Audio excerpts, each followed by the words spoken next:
Assalamualaikum warahmatullahi wabarakatuh. Selamat pagi anak-anak. Tadi di awal Bapak sudah memberikan catatan di WA. Itu hanya perlu dibaca saja, tapi boleh ada isiannya di sana, boleh diisi, boleh juga tidak. Kenapa? Karena Bapak tidak memaksakan kamu harus mengisi atau tidak, atau bisa atau tidak, akan tetapi Bapak hanya ingin memberikan pemahaman mengenai tentang kalimat inti dan kalimat penjelas, ya. Di mana di sini kita sudah melihat bahwa paragraf itu adalah rangkaian kalimat yang saling berhubungan, yang berisi gagasan utama dan gagasan pendukung. Artinya gagasan pendukung adalah kalimat penjelas, dan gagasan utama itu adalah ide pokok atau kalimat inti, atau kalimat inti atau gagasan utama. Nah, yang harus kita pahami, apa sih itu ide pokok? Ide pokok itu pikiran utama atau informasi inti atau yang menjadi pokok bahasan, ya. Nah, itu tiga kata itu kalimat inti, ide pokok, gagasan utama itu sama. Artinya sama, ya. Menentukan ide pokok. Dan kalimat penjelas atau kalimat pendukung itu menjelaskan dari kalimat inti dan disebut dengan satu dengan yang lainnya akan saling keterkaitan, dan itu yang disebut dengan paragraf, ya. Paragraf biasanya ada paragraf 1, ada paragraf 2, ada paragraf 3, tergantung dari teks bacaannya, ya. Nanti kita lihat teksnya. Kemudian di bawahnya paragraf itu dibagi 4, tetapi itu tidak Bapak jelaskan mengenai ini. Tetapi yang penting kita pahami dulu apa sih itu ide pokoknya dan kalimat pendukungnya, ya, atau kalimat penjelasnya. Sekarang kita lihat ide pokok, ya. Ide pokok dalam suatu bacaan itu pasti akan ada, ya. Ide pokok dalam satu bacaan itu pasti ada. Yang pertama, ide pokok di mana letaknya, ya. Yang tadi itu yang disebut dengan paragraf itu ada 4: deduktif, induktif, campuran, dan interaktif, ya. Sebetulnya deduktif, induktif, dan ini adalah yang kita terapkan nanti di mana letak dari kalimat intinya, ya. Tetapi yang ini sini Bapak tidak akan jelaskan, tapi sedikit saja tentang ide pokok, bahwa ide pokok ini harus diingat, ya, harus diingat. Ide pokok itu ada pada setiap paragraf, dan setiap paragraf itu memiliki satu kalimat inti dan memiliki beberapa kalimat penjelas, ya. Dimana jika itu disatukan kalimat inti dengan kalimat penjelas atau kalimat pendukung, itu akan menjadi satu paragraf, ya. Itu akan menjadi satu paragraf, ya. Sekarang bagaimana langkah kita untuk menentukan ide pokok dan kita menentukan kalimat pendukung atau kalimat penjelas? Di sini kita ada lihat caranya. Cara mencari ide pokok, ya. 1. Baca teks dengan seksama. Artinya bagaimana seksama? Kita membaca dalam hati, kita juga mengerti apa yang kita baca. Contoh misalkan baca, satu kata baca menandakan bahwa kita mengerti makna dari baca tersebut, ya. Berarti baca itu adalah kalimat perintah yang harus kita baca. Nah, bagaimana membacanya? Yaitu dengan membaca teliti, membaca hati-hati, ya, membacanya dalam hati. Oke, ya. Yang penting ketika kita membaca, kita mengerti isi bacaan tersebut, ya. Contoh lagi, Bapak buat kalimat seperti ini. Saya akan pergi ke sekolah, ya. Dari kalimat tersebut berarti saya, berarti Bapak ataupun siapapun itu, saya menunjuk kepada orang, ya. Pergi itu perbuatan. Pergi itu perbuatan. Jadi saya akan pergi, jadi saya melakukan perbuatan tersebut kemana? Ke sekolah. Sekolah itu adalah tempat, ya, menunjukkan lokasi. Nah, itu maksudnya kita harus paham dari apa yang kita baca dan setiap katanya ya. Kemudian yang kedua, temukan kalimat utamanya. Ya, kalimat utama itu di sana adalah kalimat yang paling umum. Biasanya contoh alat komunikasi. Alat komunikasi itu adalah kalimat umum. Ya, apa sih yang dimaksud dengan kalimat komunikasi, alat komunikasi? Nah, alat komunikasi itu alat yang digunakan oleh manusia untuk berhubungan dengan sesamanya. Hanya jaraknya mungkin ada yang dekat, ada yang jaraknya mungkin jauh. Karena walaupun memang dekat, karena zaman sekarang sudah canggih, ada yang menggunakan handphone, ada yang menggunakan telepon, ada yang menggunakan apalagi eh, ya seperti gadget-gadget ya. Sekarang banyak lagi. Ini bisa terhubung walaupun memang jaraknya sangat jauh ya. Itu alat komunikasi masih umum, itu paling umum, jadi alat komunikasi ya. Kemudian apa yang khususnya, artinya yang diperjelas lagi, yaitu tadi alat komunikasi itu seperti handphone ataupun gadget ataupun HP-HP Android yang lainnya yang dijadikan sebagai alat untuk komunikasi jarak jauh, gitu ya. Kemudian yang ketiga, tentukan informasi inti yang ada dalam kalimat utama tersebut. Nah, kita menentukannya bagaimana?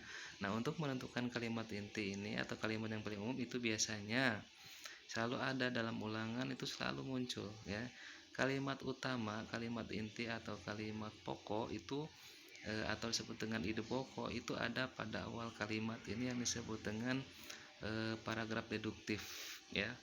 Itu yang disebut dengan paragraf yang intinya ada kalimat inti, kalimat pokok, ide pokok, gagasan utama, kalimat paling umum itu ada di awal kalimat ya. Bagaimana kalau misalkan kalimat intinya ada di tengah, ada di akhir? Nah, itu tadi yang kembali lagi kepada jenis-jenis dari paragraf tersebut. Induktif, campuran. Hanya saja kita harus pahami kalimat umum itu yang bagaimana dan kalimat yang pendukung itu yang bagaimana. Kita lanjut ya. Kemudian yang keempat, tunjukkan menjadi tuliskan menjadi sebuah ide pokok. Nah, itu nanti akan kita tuliskan menjadi sebuah ide pokok jika kita sudah menemukan kalimat umumnya. Ya, dituliskan, tetapi tidak harus tulis semua. Mungkin ada beberapa kata yang dihilangkan ataupun mungkin ditulis semua juga bisa, boleh. Yang penting kamu tahu posisi di mana letak dari ide pokok tersebut. Nah, kita lihat di sana ada contoh tentang perkembangbiakan ayam ya. Di sana dituliskan bahwa ayam termasuk kelompok hewan ovipar ya. Kita lihat bahwa ayam termasuk kelompok hewan ovipar. Kalian tahu ovipar? Ovipar itu adalah hewan yang berkembang biak secara bertelur. Nah, artinya di sana apa? Ovipar itu kan banyak. Itu ovipar teman masih kata umum ya.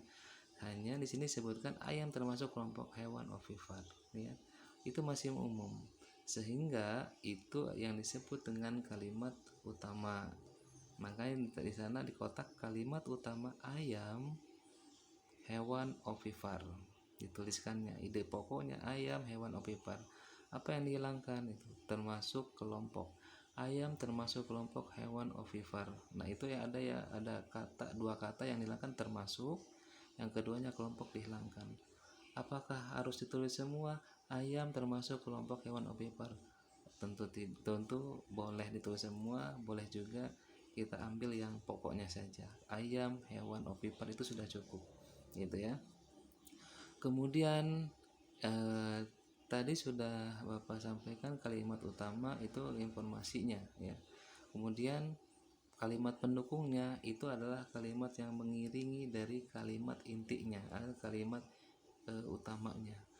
Artinya ayam berkembang biak dengan cara bertelur titik. Di sana kalimat pendukung atau kalimat penjelas. Ayam betina mulai bertelur setelah berusia 5 bulan titik. Itu kalimat ketiga. Dimana kalimat ketiga tersebut itu adalah kalimat pendukung. Setelah bertelur ayam betina mengeram telurnya selama 21 hari. Itu juga kalimat pendukung.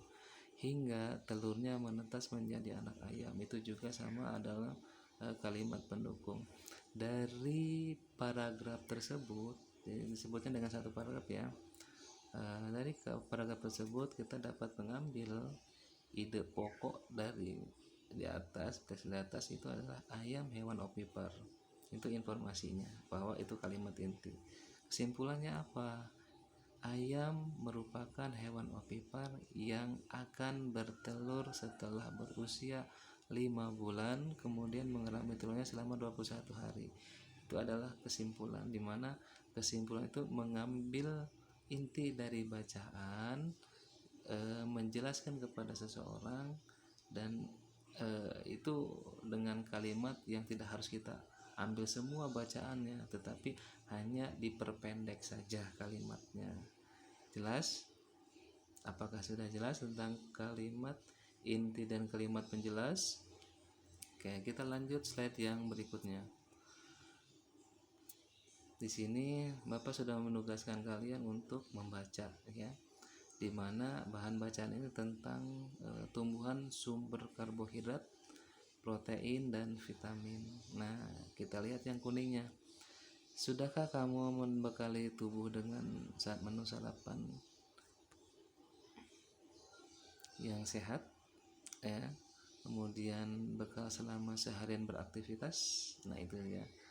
Apa maksudnya? Jadi tubuh kita memerlukan karbohidrat, protein, dan vitamin yang di dalam yang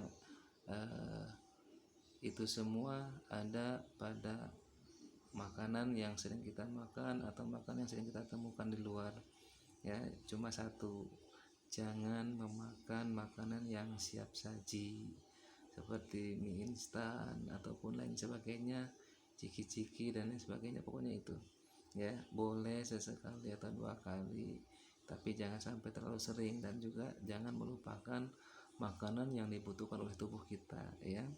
Kemudian bagaimana kita beraktivitas setiap hari? Nah, kalau kita beraktivitas sehari-hari, maka kita membutuhkan tenaga ya.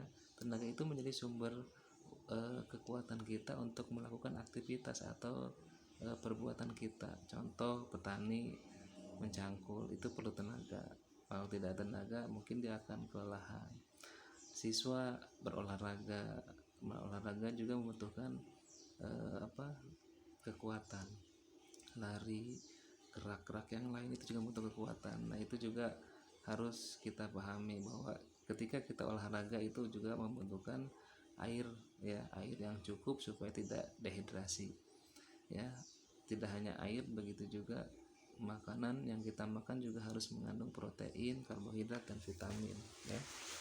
Nah, itu yang harus kita lakukan dalam kegiatan kita sehari-hari ya. Kalau misalkan orang tua ada makanan yang ya sekiranya hanya adanya itu makanannya, kalau hanya ikan saja atau tempe saja, itu jangan sampai. Bu, Pak, kalau misalkan kata Pak Guru juga harus makan makanan yang mengandung karbohidrat, protein, dan vitamin. Tidak perlu, karena mungkin orang tua kita tidak bukan nggak mau ya memberikan makanan yang sehat, namun hanya kemampuan orang tua kita saja yang cukup sampai di sana. Kamu harus tetap bersyukur ya, mendapatkan makanan mengisi perut kita supaya kenyang dan kita mendapatkan sumber tenaga ya.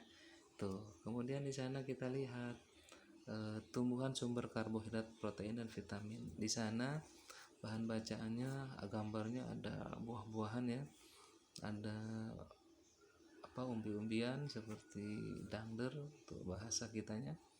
Kalau itu bahasa kita, bahasa Indonesianya singkong, umbi ya, kentang, semua di sana. Itu yang kita akan lihat nanti. Kita baca, manusia dan hewan memerlukan makanan untuk melakukan aktivitas sehari-hari. Titik. Nah, paragraf tersebut ya, itu apakah disebut dengan kalimat inti? Kita lihat apakah ini informasi umum informasinya atau kalimat pendukungnya gitu ya. Manusia dan hewan memerlukan makanan untuk melakukan aktivitas sehari-hari. Ya, itu adalah kalimat inti. Nah, di mana tadi Bapak sudah mengatakan kalimat inti ada pada awal paragraf atau kalimat pertama. Ya, biasanya kan kalau paragraf itu seperti ini, manusia dan hewan memerlukan makanan untuk melakukan aktivitas sehari-hari, itu kalimat satu. Oleh karena itu, jenis tumbuhan yang menyenyak mengandung sumber energi perlu dikonsumsi setiap hari, titik, itu kalimat kedua. Kemudian bla bla bla, ada beragam jenis sampai dengan umbi-umbian, titik, itu kalimat ketiga. Kita lanjut.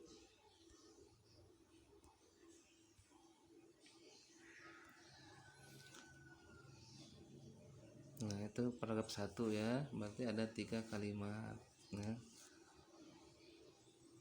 yang kedua, manusia dan hewan juga memerlukan makanan yang cukup mengandung protein untuk pertumbuhannya, seperti untuk tumbuh tinggi besar dan mengganti sel-sel rusak dalam tubuh, titik.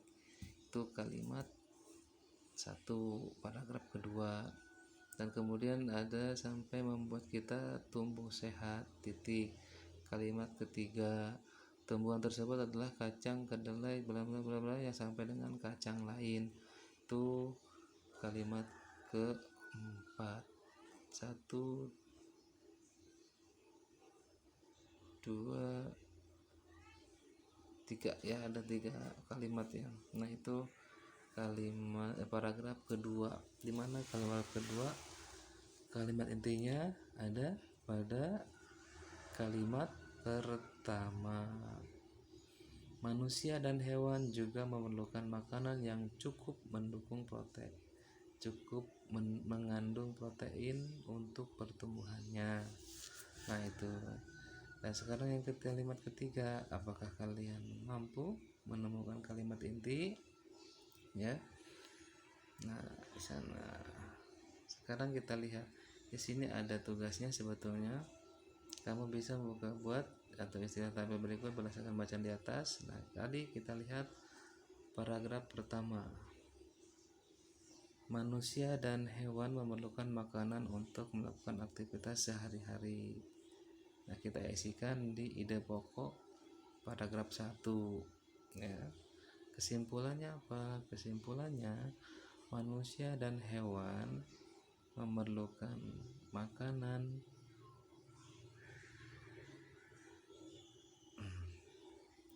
makanan untuk dikonsumsi ya, yang mengandung karbohidrat ya, gitu ya.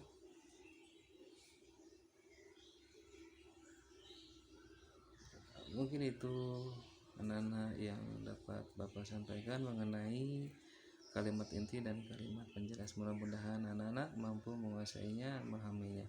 Terima kasih. Salam sehat semua untuk kita. Assalamualaikum warahmatullahi wabarakatuh.